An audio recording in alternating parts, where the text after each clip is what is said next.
Hi, Bronco fans. I'm David Garrett along with head football coach Nick Bobeck on this edition of Bronchovision. We're going to look back to UCO's 53-52 win this past weekend over Emporia State and then look ahead to this week's matchup with number 1 Northwest Missouri State. Coach, fans want to relive that a little bit. I know you're on to the next ball game, but take us back into the mentality of having to come from 2 touchdowns behind a couple of different times. The last one you accomplished, and then all of those 2-point conversions it was necessary, plus the onside kick to win the ball game. Yeah, we with us reliving it, it's kind of hard to relive because you'll be short-lived if you do that too much. But we had. The thing that we think that we've got to continue to do is we've got to continue to stress with our kids that it doesn't have to be that way.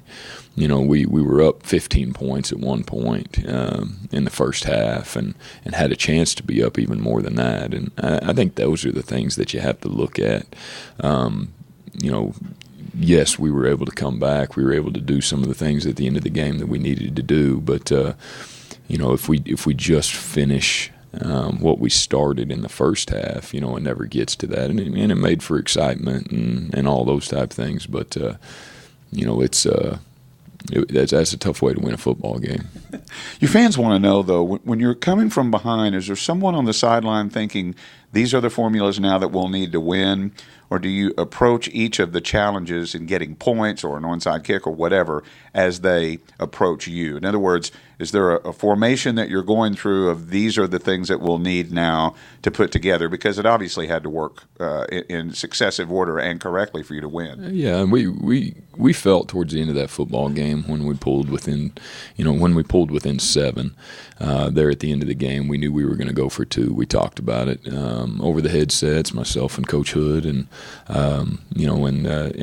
with the onside, we were having some trouble on the defensive side of the ball. There were some guys that were injured, and we had some cramping issues. I think those guys took over 80 football plays. Had some guys that took over 70 reps in that football game, not counting special teams. And it wasn't a hot day, but it was enough. And so we didn't feel real good about getting a stop there at the end of the game, and that's the reason that some of those decisions were made late in the game. We felt like we needed to get the ball back on the onside. Traditional thinking tells you that you should kick that ball deep, but because we had 3 timeouts and all those type of things, but traditional thinking doesn't take into account the situations that are going on within the game, and so those are the decisions that we made. That was a conversation that I had with the defensive staff during the game, and Coach Holland did a great job. Who does our special teams? That has done a great job with those kids, and they understood what the heck was going on. We had some new bodies out there. That's why there was a timeout. And we had and that goes to preparation, and they had a book on the sideline, and we showed some of those new kids what they were supposed to do. And it worked. It worked. Yeah. It's a great kick, and that's the main thing. Is that was a formation thing, because they're forced to spread the field with you, with the way that we aligned, and with that kids executed that every day in practice, every Sunday or every Thursday in practice, and we had confidence in it. All right, this week you get sobered up very quickly. You play the number 1 team in the country. Why has Northwest Missouri State been able to stabilize itself as a national contender year in and year out? What's behind that program where they're so good every year?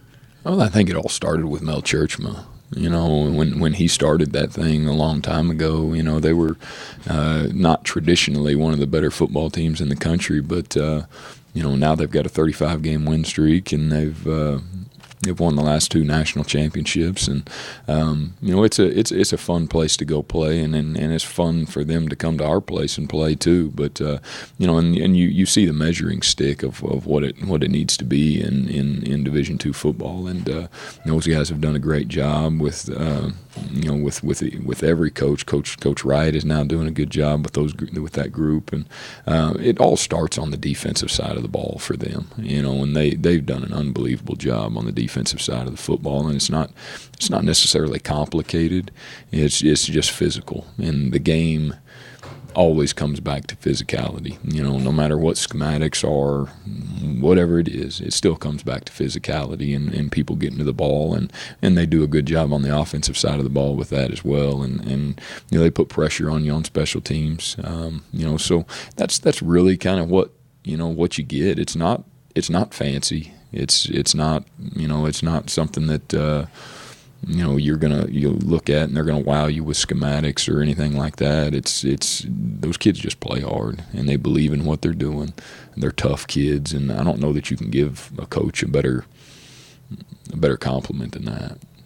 All right, the game is at 1:30. It is in Maryville, Missouri. You can hear the game on 99.7 FM or watch it on video on the MIAA network if you'd like. And we appreciate Coach Bobeck for sitting in his office and reliving a little bit and looking ahead a little bit with us today on this edition of Bronchovision.